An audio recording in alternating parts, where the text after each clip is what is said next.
Hello, welcome everyone to our breakdown of UFC 297, Strickland versus Duplessis. To kick off the new year, here with Dine Sports, as always, the UFC making its return with this pay-per-view to kick off the year.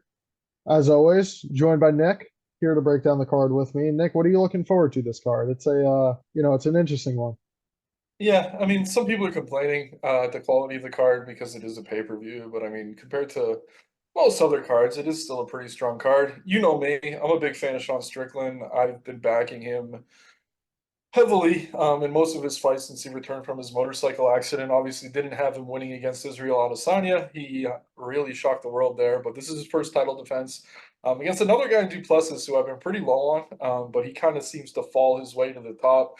Never looks great, but always gets the wins. It's a really interesting matchup. The bantamweight title is really interesting too. Amanda Nunes retired. Tough to really say either of these girls are super deserving of the title shot, but that just kind of shows the depth of that division right now. But yeah, man, some really interesting fights on this card. Definitely a lot of fun ones. A lot of Canadian representation with this card being in it's Toronto, right? But Yep. yeah, definitely looking forward to it as we always do fight cards, though. I mean, it could be the bottom of the roster. We'd still get excited. This is definitely much better than that. Yeah, 100%. I mean, this is a car I feel like guys that watch as much as we do certainly will enjoy it. A lot of good matchups, but certainly not the name value, certainly not something a lot of people are happy to pay that pay-per-view price for. But I am very much looking forward to the main event. You teased it a bit. Let's dive in here. Sean Strickland making his first defense of the middleweight title up against the challenger, Dricus Du Plessis. Um, Dricus is someone that's really torn through the UFC since coming into the promotion. He's 20-2 as a professional, with 19 of his 20 wins by finish. Nobody was more shocked than even me, somebody who had supported Duplessis a lot on his run through the UFC when he finished Robert Whitaker rather easily in their matchup, where he was like a 250 underdog against the former middleweight champion, somebody who I think has a much better skill set than a guy like Sean Strickland and most of the guys in middleweight. Duplessis was still able to implement his style of fight. Really a pressure focused fighter, moving forward a lot. He has heavy hands. I mean, he hits harder than a lot of these other middleweights. His ability to switch stances and kind of an awkward style of fighting, but one that works to great effect for him. It is a traditional K1 kickboxing background that Dricus does come from, but clearly you see he likes to take risks. He likes to go for more explosive movements and mix in his grappling to an extent as well. Strickland figures to be a tough matchup for Duplessis here. Obviously, what Strickland, but you kind of see you get what's advertised with Sean Strickland. He's going to have a very pressure-oriented style, volume-oriented style, with his excellent boxing and defensive striking as well, able to stay out of danger and avoid a lot of the shots that put down other middleweights. So that's going to be the key here. Can Dricus, land that big shot? Can he close the distance effectively on Strickland and really hurt him, really get him in positions where he can do his best work? We see Duplessis thrive as the hammer, but not always the nail. And Strickland on this run, he's been incredible. He's been staying out of danger. It's nothing flashy. It's not a guy that's going to get a ton of finishes. Obviously, his fight against Adesanya was an incredible performance, but I don't know if Strickland's really somebody that you're going to, get much more out of in a title fight. He's going to do his thing. He's going to try and defend himself and obviously put out good volume. The 5 round atmosphere should certainly favor him here. I mean, that's why I think he's favored in the spot, but it's a super close fight and one that I'm still, going back and forth on. Yeah, it's a tough fight to call because of the stylistic differences between these two guys, and they're both super unconventional. So it's not like we have a ton of data on these fighting styles to really back up and look into. Sean uses that Philly shell probably better than anyone in MMA, certainly not on the level of elite boxers, but compared to the other strikers in this division, it's definitely something different. Driscus did look great against Whitaker. You know me, I love Rob Whitaker, huge fan of his, but it's a very different matchup in that Sean likes to strike very close at range Rod does most of his work at a distance, and Driscus did a great job just kind of rushing and closing that distance, clipping in there. But I think Sean's going to meet him in the middle, which makes this really, really interesting. I get the line. I think Driscus definitely the more potent finisher.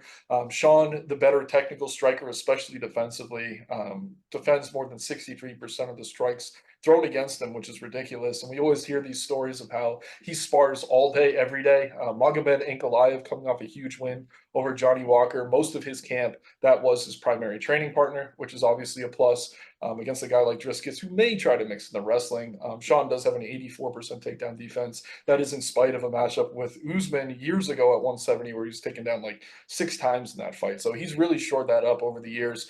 Sean himself is actually a good grappler. I don't think he does it because of his knees. And yeah, I mean, he has such good cardio. I don't know if that cardio is going to look the same if he tries to grapple here. I don't see him pursuing it. If he wasn't looking to grapple against Pereira or Adesanya, I'd be shocked if he would here against Duplessis. So I do mostly expect this fight to take place on the feet. Thing with Duplessis, he's going to be dangerous early, but it almost seems like he's a slow starter at times. He looked great against Rob, but in the Brunson fight, he definitely dropped that first round. He struggled at times against Till. Both of them gassed out, and then he was able to take over and put them away. One thing we know about Sean, he's not going to gas out. He has maybe the best cardio in the division. Again, he spars constantly, rounds after rounds, every day of the week. And yeah, he doesn't take much damage in those sparring rounds, which is interesting. The UFC implemented this thing where they put like a mouthpiece in everyone.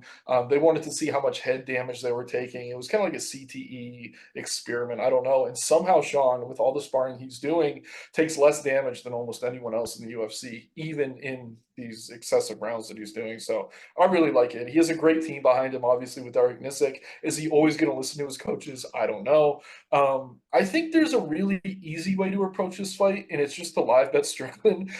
Let Duplessis come out. Maybe he clips him early, like we saw against Pereira. Maybe he can get in that rush, take him out in the first round, round and a half. But going off what Chris Curtis was saying in his interview, Sean's teammate, he thinks Driscus is going to be dangerous early, but after a round and a half, he really just sees Strickland just kind of dominating. I kind of see the same thing here.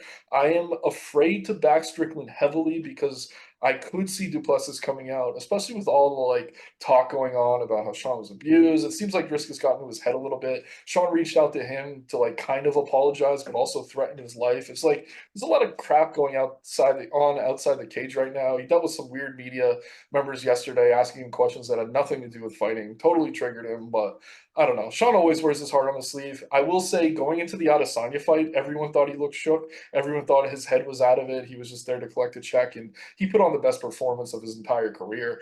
So it's really tough to say. And I will say also with Sean in the Abus Magomedov fight, he really got worked in that first round. Like, and if Duplessis comes out with a similar game plan, it's going to be tough to weather that storm. But once he does, you saw how he turns things around. And yes, Duplessis had the nose surgery.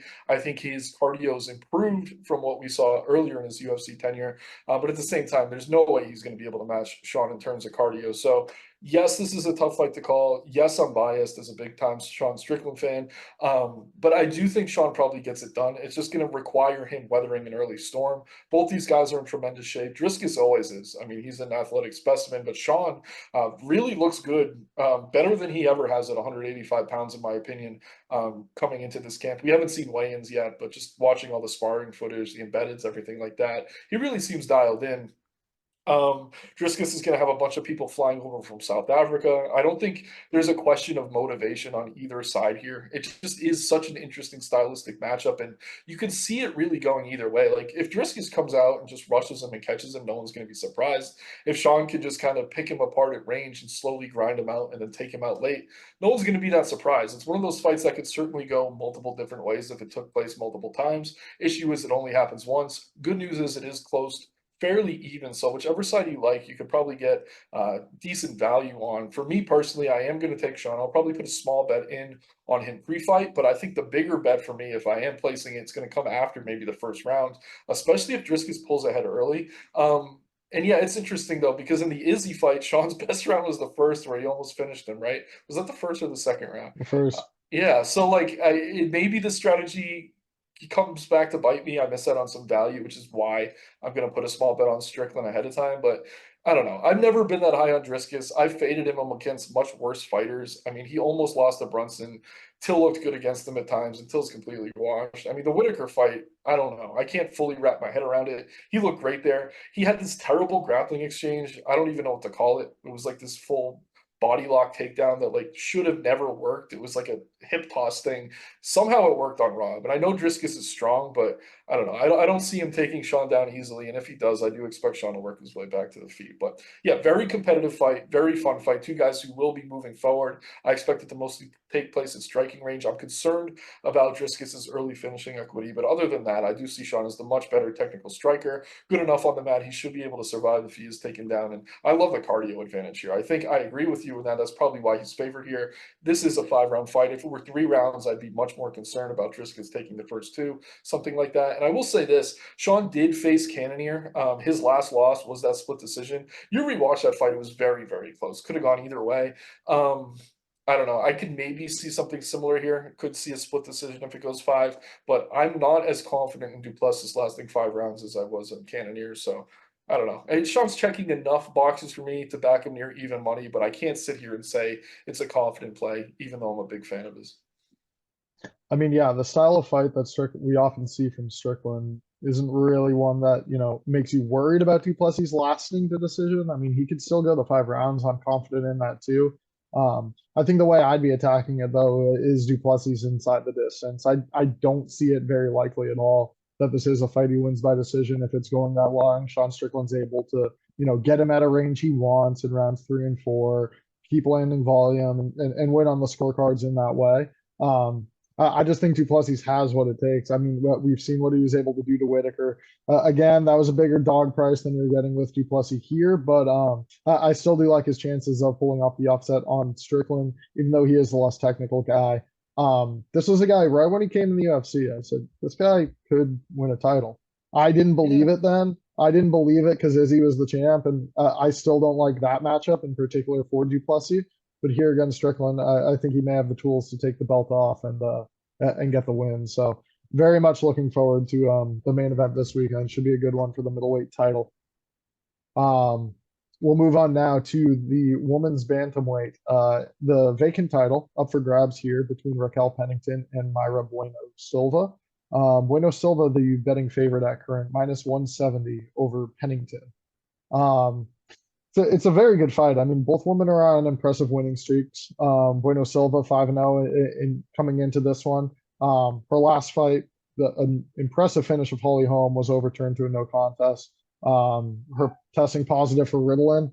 I'm eager to hear your thoughts on this one. I mean, honestly, I do think it helps her, but also if she's prescribed it, like, I don't know. I mean, my question is she allowed to take it this fight or not? Right, that would certainly make Bueno Silva the side, in my opinion. I was Well, I asking don't which know if way it you were makes her the leaning here. side, but No, like, no, no. I was asking which way you were leaning, oh, okay. I thought you not just wanted my regarding take on her that. Ritalin use. But yeah, so I've gone back and forth on this one, and I can't say that I've 100% decided. When it was first announced, I was like, oh yeah, Bueno Silva, more athletic, better finisher, super dangerous. But then you go through her wins, and yes, she looked good against Holly Holm, where she kind of just stole her neck at the beginning of that round, but she was chasing that submission, really fishing for it. And then she got it. And yeah, but other than that, I mean, look at her wins. You got Lena Landsberg, Stephanie Egger, Yanan Wu. Before that, Fiorillo picked her apart on the feet in a fight where she just taunted her the whole time. De La Rosa was a draw, a fight she probably should have lost. Like, I'm really not all that impressed with the resume. I do think she has the physical tools, but Pennington is the type of fighter who can just grind out rounds, very difficult to finish. Hasn't been finished since she fought Amanda Nunes back in 2018, and that didn't come until the 5th round via ground and pound. Super durable fighter, very smart, very cerebral, and the better technical striker, in my opinion. So it's interesting. Pennington, the better technical striker, especially defensively. Bueno Silva, very dangerous on the mat, but doesn't really have the takedown entries to get it there. So this is a fight I could see going either way. Like, I don't know. I think Pennington at the number is probably the value side. I just haven't decided if I want to pull the trigger on her as a pick or not yet.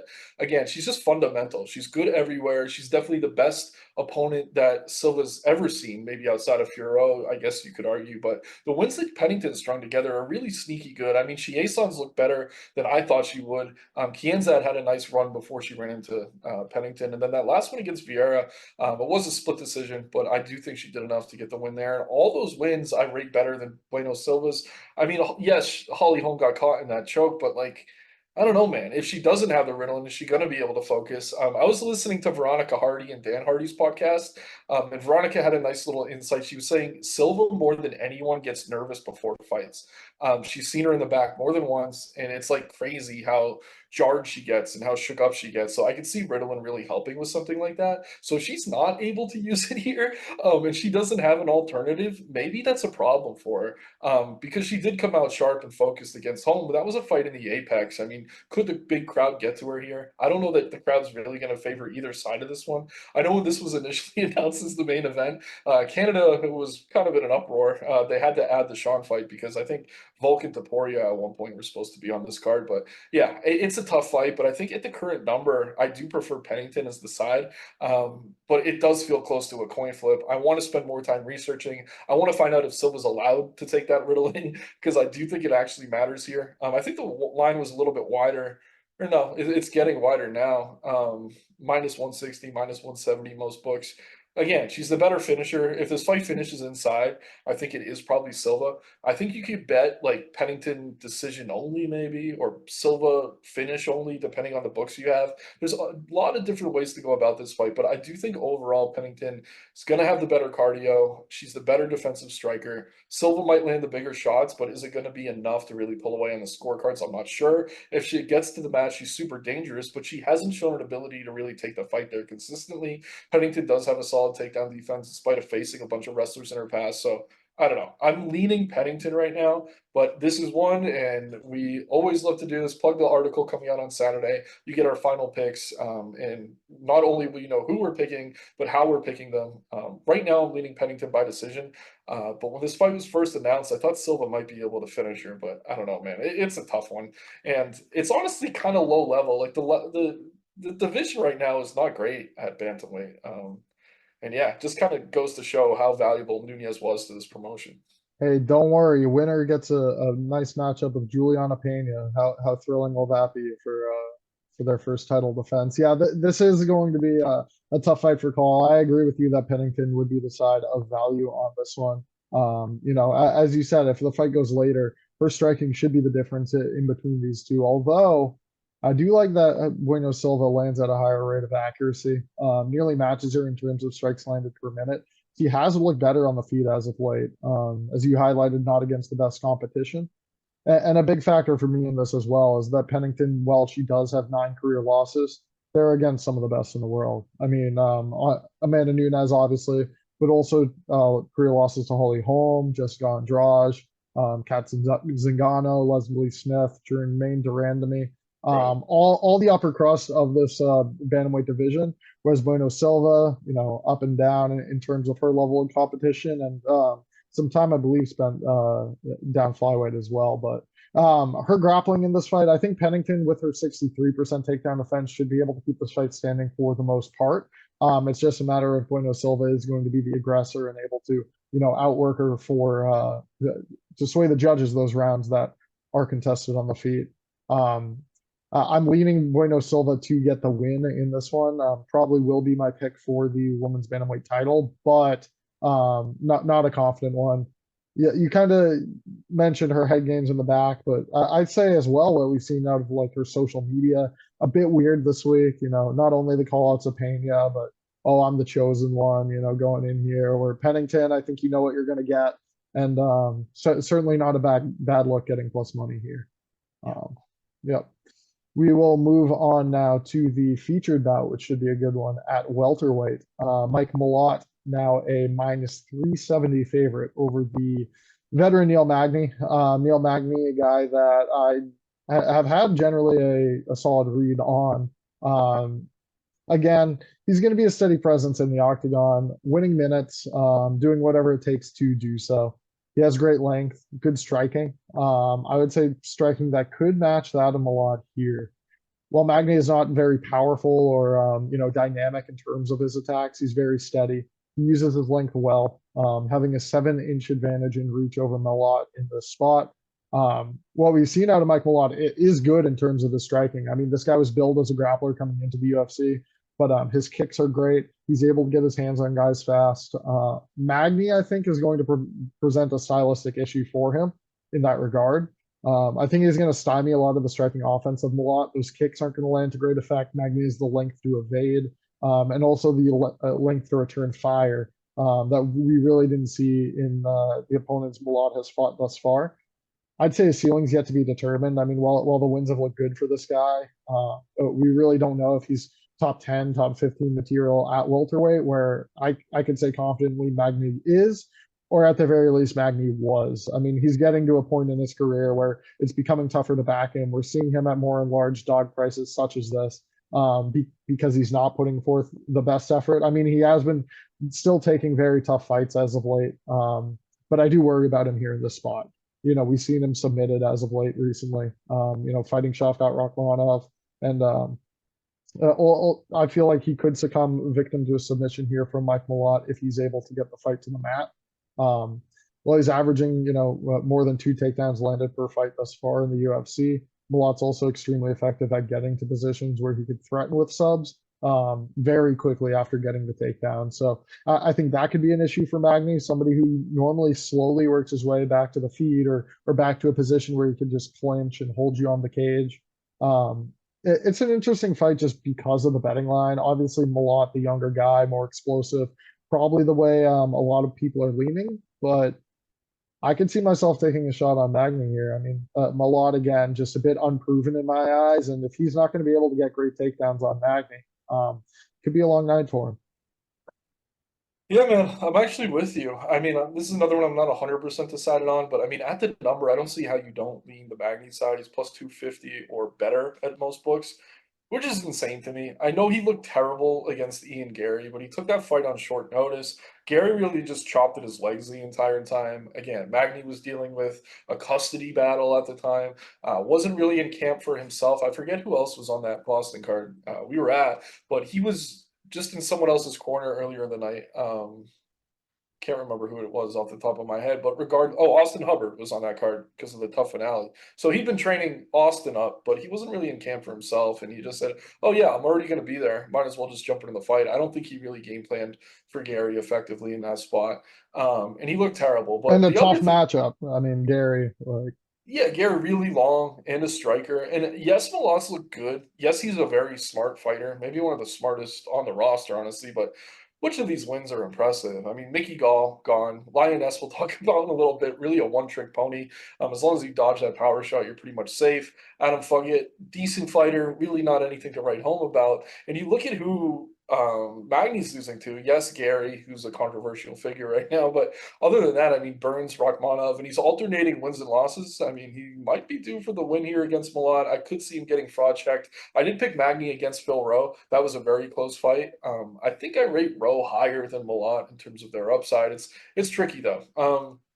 Think about Milan, super talented, very gifted everywhere, but he did kind of get his career started late. Looking up his age right now. I know Magny's 32.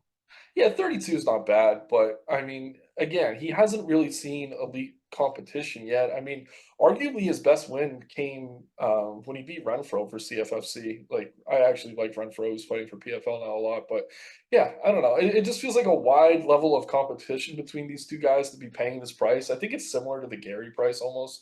And obviously, we rate Gary higher than we do Malott, out of cage antics aside. So yeah, man, I all the values on Magny here. I just haven't decided if I'm going to go with Malott or not because the UFC is definitely trying to get him to win here. This is the featured bout. This is the exact same placement on the card that we saw Magny against Gary.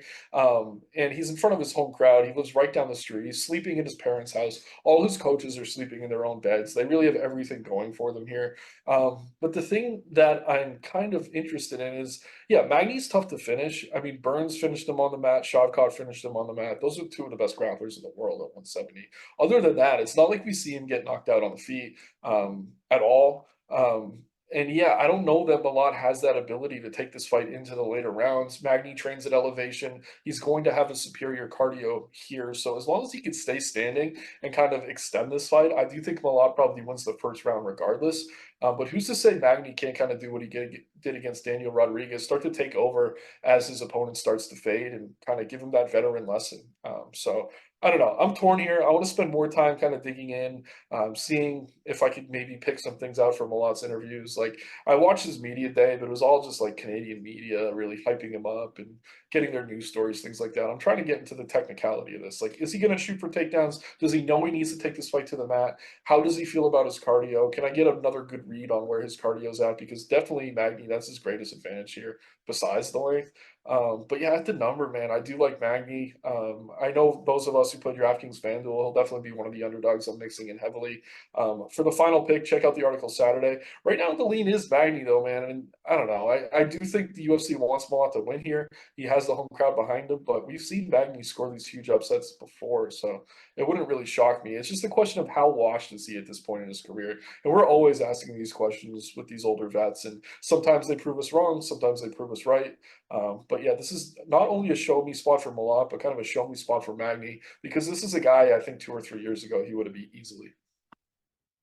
Yeah, and this is a spot. I love to get Magny when I can, and this is one of the spots where I will be taking him. Juicy price tag on the guy. Moving on next, we have a middleweight fight between Chris Curtis and Marc-Andre Barriault. Obvious the reason for the placement of these two on the card. Chris Curtis, primary training partner for Sean Strickland, obviously super involved in this camp, looking to make his first title defense. Whereas Marc-Andre Barriault, known Canadian, somebody who should present a good matchup for Chris Curtis here in this fight. Barriault known for his good cardio, oftentimes very aggressive, moving forward, pressuring opponents, throwing out a high volume of punches.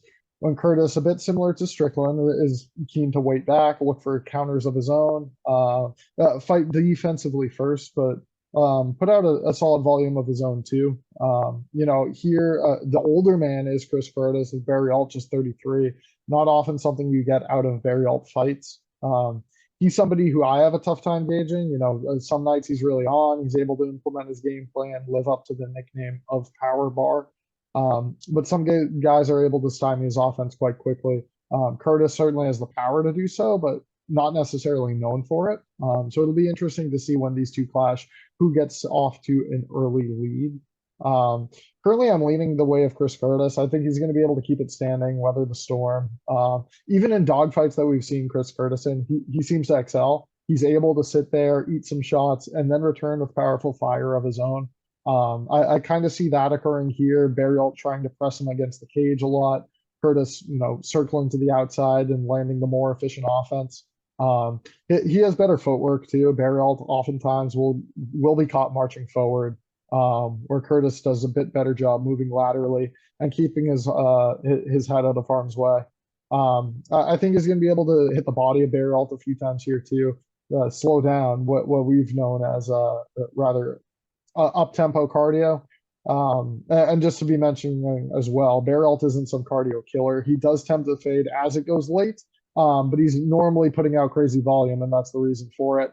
Just something Chris Curtis is certainly not familiar with, training with the guys at Couture and training so much with Sean Strickland. So I think it's a good matchup for him. I think it's going to be closer probably than these odds would infer, but Chris Curtis at minus 180 is a good play to me. I think it's going to be able to get the win here. Him and Strickland are a bit of head cases. I don't know the history of them fighting on the same card before. Just something else to consider here, but certainly they're hoping for a big night, the both of them, and I think Curtis starts it off right. Yeah, I like Curtis here. The one knock on Curtis in a lot of his fights is that he kind of waits for the fights to come to him. He's kind of tentative at times, likes to counter. But the thing about Barriault is he's always moving forward. He's a pressure fighter. He's going to throw a lot of volume. So I do think Curtis is probably going to be able to find a counter and put him away. The line is getting a little bit out of hand. I wish I caught it earlier in the week when Curtis was closer to even, like minus 120, minus 140. Seeing over minus 200 in most books. And I think as people kind of dig into this card and start to build their parlays, it's going to get wider and wider. So I'd probably hop on on it now. I'll probably put a bet on him inside the distance, though. I mean, Chidi Njokuani, good striker, certainly not near the power level of Curtis, and we've seen Curtis knock guys out like Brendan Allen, like obviously Phil Hawes, who has a chin of glass. But I mean, really impressed in that Buckley fight. His defense was amazing in that spot, and he did a great job really landing that cross and then finishing Buckley, who I do rate probably higher than Barriel at this point in Marc-Andre's career. Another instance where we're looking at level of competition. I mean, that Gastelum fight could have gone either way. The win over Buckley looks good. The win over Vieira is solid. No contest for Zimov with the headbutt. But then, I mean, yeah, we're looking at Barriel. He had a really, really close fight with Honors. Beat Julian Marquez, who's, I mean, Hernandez beat him, but he's a grappler. I won't even hold that against Barriel necessarily. But Curtis is fighting the guys just on the cusp of the top 15, and Barriel's fighting the guys that are, I don't know, further down the list, in my opinion. So, yeah, I think Barriel's going to look big here. He's probably going to be a little bit bigger. Curtis should honestly be fighting down a weight class. Like, I don't think it's serving him well fighting at 185, but it kind of is what it is at this point. Yes, Barriel will have the crowd behind him, but Curtis is super durable. I don't see him getting KO'd. I don't see much grappling going on in this fight. Both these guys will be putting up volume, but I do think Curtis finds his chin before it's all said and done. I think Barriel's pressure style kind of plays exactly into what Curtis is going to be looking for here. Yeah, and certainly agree there. The finish isn't a bad look. Not sure if I'd personally be playing it, but I do want to lean the way of Curtis with you. Really good fight. I think here opening up the pay-per-view card at featherweight. Arnold Allen will be fighting Movsar Evloev here in this spot. Evloev still undefeated, and a minus 180 favorite here facing Arnold Allen, who is coming off a loss, but it is a loss to Max Holloway. I feel like people may be underrating Allen a bit based on that performance, where me personally isn't somebody who rates it too highly. Allen obviously is a striker, is somebody who wants to stand and bang. Max Holloway obviously able to oblige and able to teach Allen a couple lessons in that fight. But Evloev a very different stylistic matchup. Somebody who strikes very well, has very quick hands, but is primarily going to look to take fights to the mat when he has the ability to do so. I would consider this a striker versus grappler matchup based on the game plan Evloev will likely be employing. Takedown accuracy of near 50% and more than 4 takedowns landed in every or per UFC fight makes me think that he will very quickly look to get Arnold Allen down to the ground here in this spot. So it's a question of whether you trust Allen to get to his feet, defend the takedowns here from Evloev, and put up enough of an offensive output to whether it be sway the judges or find a finish in this spot. Now, I don't think if Allen's putting out strikes and still getting taken down by Evloev, he is going to win in this matchup. I think Evloev does enough in terms of his own offensive output, actually landing a higher rate of strikes than Allen has thus far in their UFC careers. It is just a matter of Allen, a bit more sophisticated in terms of his combinations and what he's able to do defensively on the feet. But it's certainly hard to pick him here in this spot just based on what we've seen out of Evloev. Some cracks are kind of coming through the armor of Evloev. He doesn't seem like some undefeated Russian that's going to stay that way for long. Certainly as he moves up the ranks in the featherweight division, he's going to meet more and more adversity.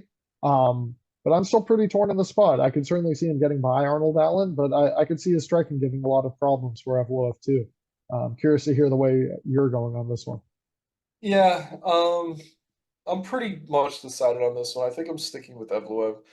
It's interesting. In a weird way, I think both these guys are a little bit overrated. I mean, you look at the resume for Allen. Yes, he gave a decent showing of himself in that Holloway fight, but he clearly lost. The Cater fight, Calvin's knee blew out. Dan Hooker should have never cut that weight and been down there. I mean, Yusuf fight was good, but it was a little bit closer than maybe it should have been. And then both these guys have wins over Nick Lenz at the end of Nick Lenz's career that, I don't know. Neither I need to rate all that highly. So it's interesting. Yes, Allen's the better striker. Yes, he's going to have a power advantage here. But like you said, I mean, Evloev lands more than one significant strike per minute than Allen does. They both have a 61% defense. I think you could argue that Evloev is faced really solid strikers, not quite on the level of a Holloway, obviously, which definitely hurt the stats of Arnold Allen. But I mean, Ige's a good striker. Duadu's a pretty good striker. And Lopez, I mean, at the time, that was kind of one of those performances where I think everyone got a little bit down on Evloev in spite of the win, but Lopez has looked great. I think a lot of people are touting him now as kind of a future top 10 guy. So I don't know. It's tricky. This is a weird stylistic matchup in that, yes, Evloev's going to be going for the takedowns. Yes, Allen should be able to work his way back to the feet, but it almost comes down to what the judges are going to be scoring. I think Evloev's going to need to get some ground and pound off here. If he's just scoring takedowns and not getting any of the striking exchanges in his favor, it might be tough to pull it out on the scorecards. But I do think both these guys are durable enough that this fight probably goes 3 rounds. If there were to be a finish, it would probably be on the Allen side. But yeah, I just haven't been all that impressed by Allen's takedown defense at this point. It's been a while since you've seen anyone even try to take him down. Yes, he has a 76% defense, but I don't even know that anyone shot at him since Lentz. And I mean, you go way back on his resume to when he was taking on like what's his name, Mads Burnell, who took him down 5 or 6 times. I mean, he's really never shown that he's a guy who's going to defend a ton of takedowns. Split decision against Americani, another guy who likes to wrestle. So yeah, I think stylistically, this is Evloev's fight to win or lose. I agree. I think if he runs into Poria or Volk, he's probably going to be in trouble. Maybe even Holloway, if Holloway doesn't stay up at 155 after his fight with Gaethje. But I think stylistically, this is a good fight for Evloev. I do see him scoring multiple takedowns in each round. That should be enough to probably get it done on the scorecards. Am I confident? No, especially as this line continues to swell. Almost minus 200 on Evloev now, over 200 on FanDuel, which is insane to me. Probably won't bet him at the price, but I do think he gets it done. Maybe you get better value on it by decision. It is funny. He hasn't had a finish in the UFC, Evloev, and he talked a lot this camp about how he wants to get a finish. I don't know that Allen's the guy to do it against. But yeah, I'm going to side with Evloev. Both these guys are talented. I think they're both a little bit overrated. Tough fight to call though between maybe two of the like best skilled fighters on the card in terms of just pure ability. I know we have title fights, but those are two of the weaker divisions in my opinion, where we are seeing the belts on the line. So yeah, really, really awesome fight here between two super skilled guys. But I think I have to go with the grappler in this one. No, yeah, and I'm glad they're showcasing them to open up the pay-per-view card. I really do like both guys, and I'm excited for that matchup. The preliminary card closes with a fight at bantamweight between Brad Katona and Garrett Armfield. Katona, a sizable favorite in this one, minus 220 he could be had. Another guy that we got the pleasure of seeing in Boston as he won the Ultimate Fighter, his second stint, and someone who I like a lot this weekend. One of the bets that I have circled here on this fight card. I think Katona at minus 220 is a good bet. He's just better all around than Garrett Armfield, in my opinion. Armfield has certainly has skills. Certainly, his grappling is something I wanted to highlight. His ability when he is able to get fights to the mat of efficiently fighting from there. It's just Katona does very well wrestling, counter wrestling, and putting together a striking clinic against guys with lesser tools than him. Katona not very dynamic in his striking, but extremely sophisticated in his attacks. Taking a measured approach, kicking from range. Love the kicks out of Katona and love what he's able to do from distance. At bantamweight as well, you sort of know what you're going to get. Garrett Armfield, sure, he can swing. He'll put out some strikes here against Katona, not only be looking to grapple in the spot, but I really don't see him landing to great effect or hurting Brad Katona, somebody who's proven extremely durable in the past. So I think being much better everywhere, having the much better cardio, makes Katona a more confident play for me. I was pretty confident in him in that matchup against Gibson for the Ultimate Fighter, but this spot I feel is even more so. Garrett Armfield's not somebody that I've rated very highly. Thus far what we've seen out of him in the UFC, nothing really to write home about, and I think this is going to be a win for Katona here as he continues to build upon that victory on the Ultimate Fighter.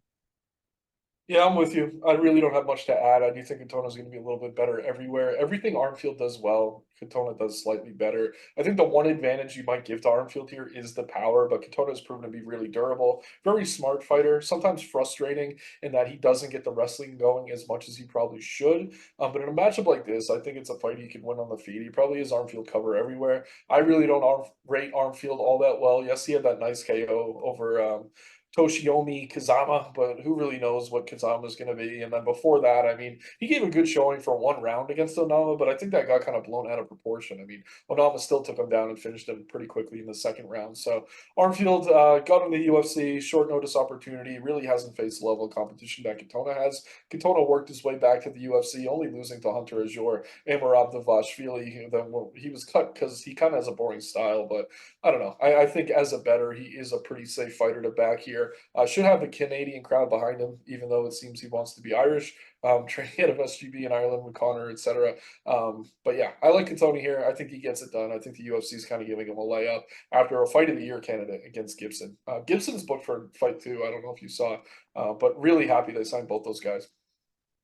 Yeah, that fight was awesome. But again, Katona making the right decisions, getting takedowns timely at the end as needed. Doing what he had to get the win there quite clearly. I mean, we were buzzing after that fight, but I felt good going to the scorecards. Mhm. Um, See if Katona could replicate it this weekend. Another very good featherweight matchup before that, Charles Jourdain against Sean Woodson. Um, what should be a striker's paradise. I mean, these two, we see the rate of attack landed by both, with Jourdain averaging 5.7 significant strikes landed per minute thus far in the UFC. Um, you can get him for the same price as Brackettona, minus 220 at currently, and certainly this feels like more sketchy fight, tougher one to call here. Jourdain effective from both stances and really builds as the fight goes on. I think that's going to be an interesting dynamic here, as Woodson sometimes has been a bit of a cardio concern in the latter half of his fights. He puts out a very consistent volume as well, but as he takes damage throughout fights, as his legs get beat up, he does tend to slow down. I really like the boxing out of this Sean Woodson. What he's able to do with his hands, putting together like clean 10 punch combinations on guys, and certainly that should be available for him here, facing another dynamic striker in Charles Jourdain. Jourdain has the wider arsenal attacks of fighting out of both stances, spinning attacks, knees, doing more of that, while Woodson is going to be using his length to better effect, whether that be with just his hands or with his kicks, which he uses more to find range, establish range, and keep range as needed. His hands are really what's best for Woodson, a former Gold Gloves boxer, having a significant reach advantage here on Jourdain, as he does most guys, but much taller too. So very interested to see how this plays out. Both guys as well, dynamic on the ground. I mean, we've seen Woodson finish chokes before. Jourdain certainly seems to have an affinity for this guillotine choke, which he's landed on a couple of strikers as of late. And certainly I could see one of these two, if we get into an exchange, wrapping up a Darce on the other, just because both have offensive jujitsu that is that good, and Woodson has limbs that are that long. So a very tough fight to call.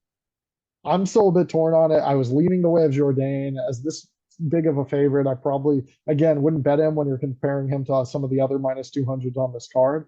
But certainly a fight of the night candidate here. I think these two strikers go at it. Yeah, I like Jourdain here. I don't know that I agree with you in that Woodson's a dynamic grappler. Yes, he has a guillotine win on his record, but it came in his first professional fight against a guy named Kevin Brown, who was 0-3 at the time. I mean, yeah, he has the long limbs. Maybe he could find a choke, but Jourdain's really good, and he's sneaky with the jiu-jitsu. But the main reasons I like Jourdain here are, yes, he's more dynamic. He has the more well-rounded game, but I really like some of the interviews coming into this fight. So his contract's up. He's coming off 2 wins. And he said himself, he said his last 2 fights, the Gracie one was kind of boring. He knows it, but he said, I had to fight smarter. He's like, early in my UFC career, I just wanted to put on a show. But these last few fights, I really trying to get headier so I could try to see where I can go in this division, make it into the rankings.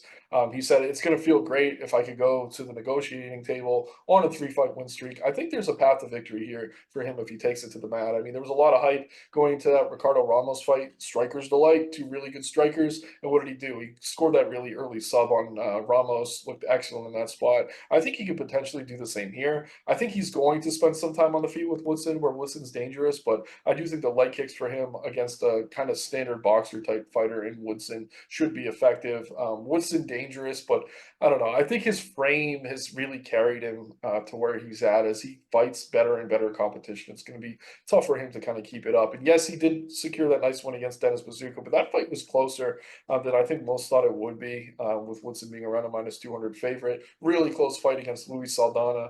And then he beat Colin England close fight was Zalal, who's probably what, he's a bantamweight, right? Like he was up a weight class there. I mean, I don't know. I rate Jourdain in his experience much higher than I do Woodson's. I think he's the more dynamic game. He's in front of his Canadian home crowd here too, and I think they're trying to get him a win in a fight that he could look good in doing it. So I don't know. Woodson's dangerous. The frame is crazy. He looks like a monster in a video game. Like I don't even know how to describe him, like some Lord of the Rings type thing. But yeah, Woodson, great boxer, but I think Jourdain's a great mixed martial artist. So I'm gonna back Jourdain here. I might put a little sprinkle on him by sub. I think he can get it done inside the distance though. But just listening to him talk, I think he takes the path of least resistance. I have trouble expecting him just throwing down at boxing range with Woodson here.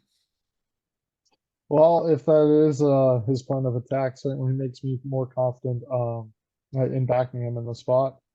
Yeah, if they do stand and strike, it's going to be a show. But Jordan, I would agree, the better grappler by far in that one. Mhm. Bantamweight matchup next. This one we have Surrey CD facing Ramon Tavares. This is a rematch from Dana White's Contender Series, a fight that we saw Tavares win, but win controversially, dropping CD and then having the fight called prematurely there. It's an interesting matchup. I mean, Tavares wants to bang. He wants to go in the middle, hunt for an early finish. Really boxing oriented. And out of the southpaw stance, very effective, landing that big right hand. Um, I think that Story CD, while he is was caught in that first matchup between these two, he's the better fighter. He's more technically sound.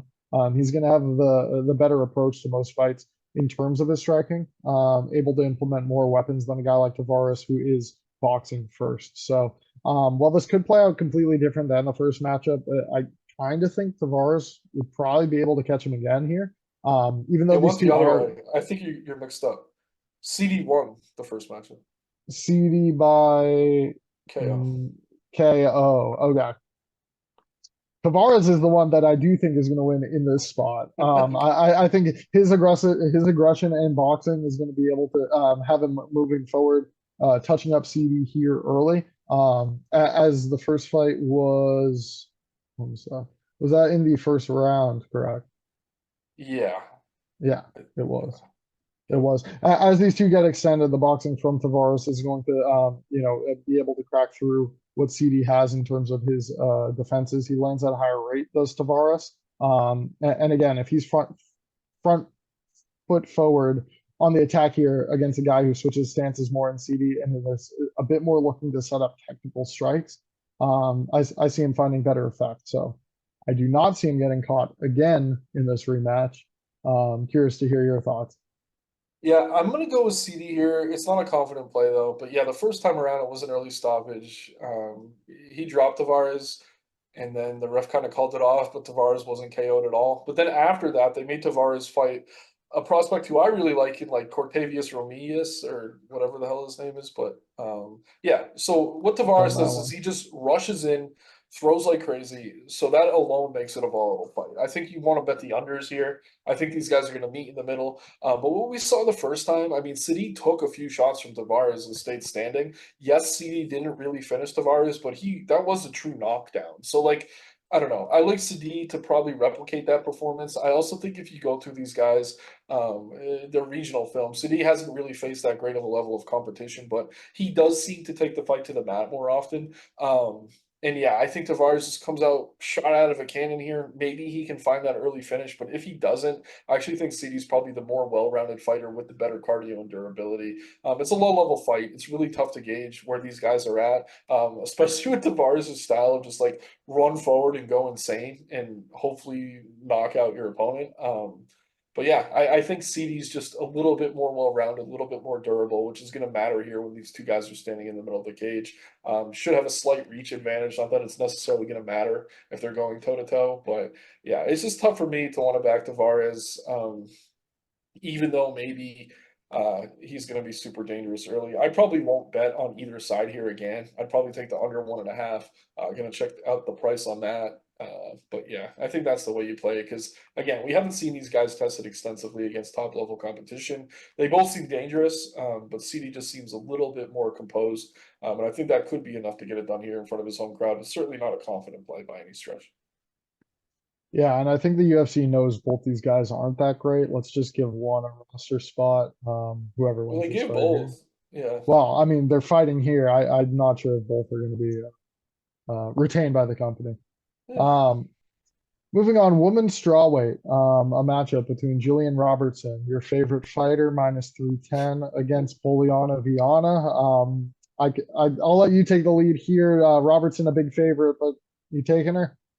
Yeah, I just think, I mean, I don't know. I like her to win. I mean, first she's in front of Canada. I saw this clip today. She was like in some women's hockey locker room getting them all hyped up. Like she's a pretty big star up there, more than I thought necessarily. So Fiona's a one-trick pony, really. I know she had that KO against Lipsky where she rushed her. But Robertson, I mean, yeah, she takes strikes on the feet, but she's durable. She's the much better wrestler, much better ground game. Yeah, Viana has scored submissions, but they're all these like Hail Mary arm bars, and that's just not something that's going to work on a grappler the level of Jillian Robertson. Robertson, her striking isn't great, but her durability is. She's been training out at Goat Shed, which is like kind of like shoot a box in Brazil, and that they just go crazy. Like they train like insane, they spar like animals. And I think that actually plays to her favor here. I mean, Viana, I don't know. I just don't really rate her as a fighter all that well. I mean, she had that nice win over no, it was Fry she knocked out. I don't know why I thought she knocked out what's her name?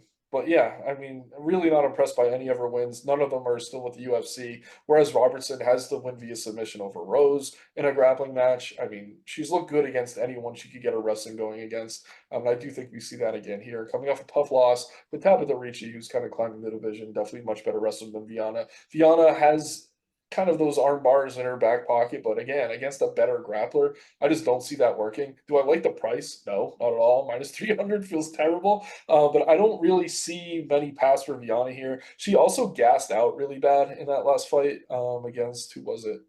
Da, da, da, da, da. Viana? Lena Yeah, Lands? no, No, no. Lucindo. Lucinda. She was gassed out in the middle of the second round, which is terrible. And I mean, Robertson's durable enough, even if she loses the first round, which she does seem to do on occasion, she probably takes over late. So I think the move is maybe wait, and if you could get a better number on her after the first few minutes, you bet Robertson. But I think she gets it done inside the distance. If that's close to even money, I'd probably take that.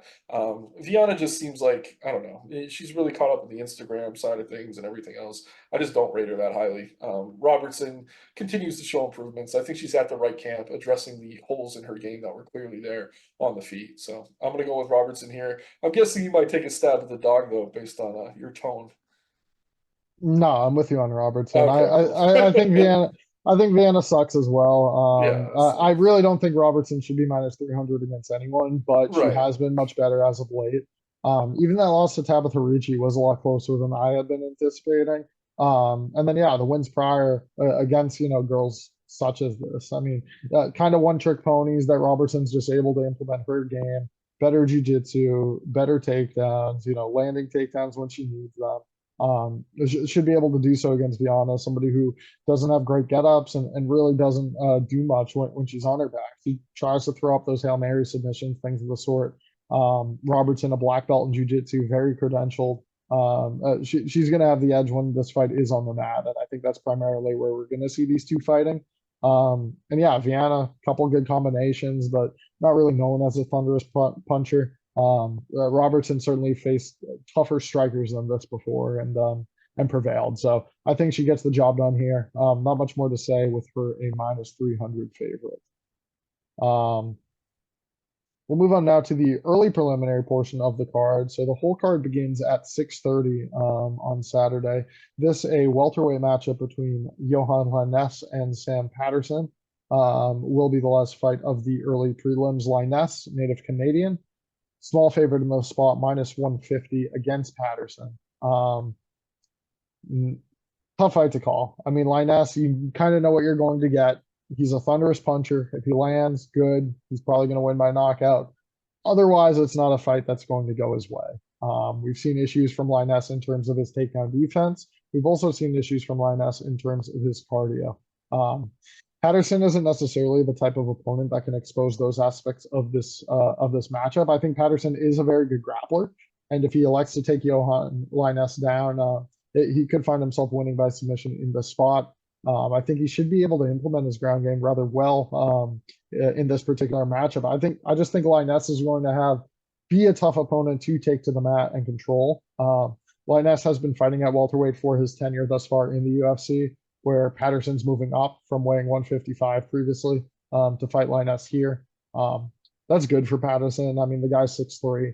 He got knocked out bad against Ashmov his last time out. So I think the move up to welterweight certainly will help him, but it's not good when a guy just got knocked out and now he's facing a murderous power puncher. So when it comes to skills, Patterson has the edge over Johan Linus, but this line seems about where it should be with Linus slightly the favorite. I would favor him most times you run this fight to end up catching Patterson in the early half of it, putting his lights out. Just because we've seen it before from both Linus and Patterson.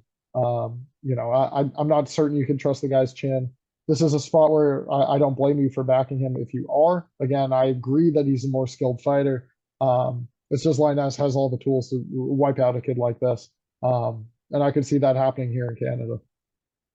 Yeah, honestly, this is a low-level fight, which in and of itself makes it very difficult to fall or to call, excuse me. Both these guys aren't all that great, honestly. And the thing with Lioness, yes, he has tremendous power. That's all he has. Patterson seems to be a good grappler, terrible chin. So whoever wins this fight is going to look like they should have been a massive favorite, but really it is volatile. I think if Patterson can take Linus down, he's very live to score a quick submission. If Linus could just spend a little bit of time in the pocket with Patterson, he's very live to find the KO. I tend to lean the Lioness side. My one concern goes back to that Darian Weeks fight.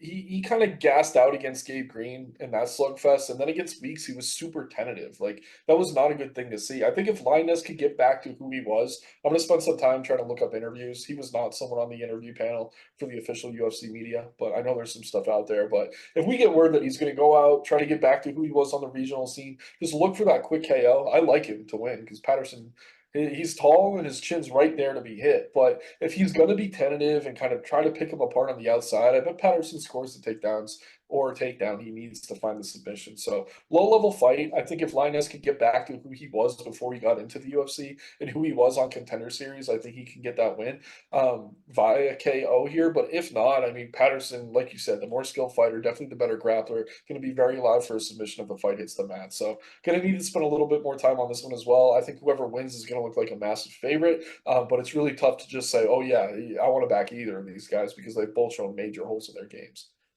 Yeah, super sketchy fight, for sure. Women's flyweights, we'll break down next. Jasmine Jasdavicius, a minus 400 favorite against Priscilla Cachoeira. Curious your thoughts on this women's matchup. Yeah, I mean, it's pretty simple. If Jasmine's smart, she takes this fight to the mat. Cachoeira has terrible grappling defense. She's very dangerous and powerful on the feet, but I think Jasdavicius has shown enough durability that she should be able to survive here until she does take this fight to the mat where she should be able to dominate. Unless she's very, very stupid, this feels like a setup fight for Jasmine. I think they're putting her early on the card to try to get people into the arena. Very popular local Canadian. Trains out in St. Jim as Mike Malott, who's very high up on the card, etc. Don't love the price. Again, it's relatively low level women's MMA, but ever since Jasmine beat Miranda Maverick the way she did, out wrestling her, I've been very impressed. I mean, Cortez handled her, but that was a closer fight than I thought it would be. So yeah, I'm pretty confident backing Jasdavicius here. Just really don't like the price. Maybe I take a small stab on her inside the distance because I do think if she's securing the takedown she needs, Cachoeira probably gives up before the end of 3 rounds. Yeah, I mean, I can see that based on the track record for Cachoeira. It's just Jasdavicius has had a long history of fights won by decision. I find Yeah, like that to be the likely path here. Her that's fair. securing takedowns on Cachoeira, not risking too much when it comes to striking on the feet. Her hands have looked better. I again agree that she isn't going to be showcasing them here in this spot, but I think Jasdavicius is a bit better than people know yet, based on those few fights thus far in the UFC. And yeah, very impressive last time out against Maverick. Solid win. I think in Canada, obviously minus 400 is not a price I'd be looking to pay, but certainly Jasmine in parlay starting off the night does not seem like a bad look. Cachoeira is somebody who that isn't that good. I mean, yeah, obviously you've highlighted her power on the feet, but it isn't much aside from that. She was durable in the past. That's not the case anymore. And yeah, I think in a matchup against Jasudavicius, if she's getting taken down, if she's being worn on, if Jasudavicius is on top the whole fight, it's going to be pretty clear who the winner is there. So I like her as well in this spot. The last fight that we will be breaking down is a flyweight matchup between Malcolm Gordon and Jimmy Flick. Malcolm Gordon against minus 200 against any human on earth is not somebody that I'm going to be betting. So Flick's the side for me here. I'm an underdog play that I actually do like. Jimmy Flick his past two times out after a brief retirement, came back in 2023 and suffered two bad losses by knockout. I mean, the guy doesn't have much apart from his grappling. Thankfully, although Malcolm Gordon, a very well-rounded fighter, somebody who likes to grapple as well, and somebody who I think will oblige Flick in a lot of the exchanges that he wants to get into on the mat here. Flick, obviously, you have to worry about him against anyone with a lick of power at flyweight, but Gordon isn't necessarily that. We've seen him rock a few guys, but I feel like this is going to be a conducive environment for Flick to do what he does best, and that is grapple. Gordon, we've seen in prolonged grappling exchanges with a lot of other flyweights already in this division, holding his own, but not really overwhelming just about anyone. I think Flick is going to be much more dangerous in his pursuit of submission than a guy like Gordon, and we're going to see a lot of early action in this fight. Now, Fleck, it wasn't just a matter of unable to secure takedowns and then quitting. It looked like gas his last time out against Costa. Obviously eating a lot of unanswered shots to the head, but falling apart as that fight got into the latter half of the second round. If this fight's going to go late, well, Gordon's pretty consistent. Again, a Canadian fighting in Canada, pretty long for the flyweight division as well.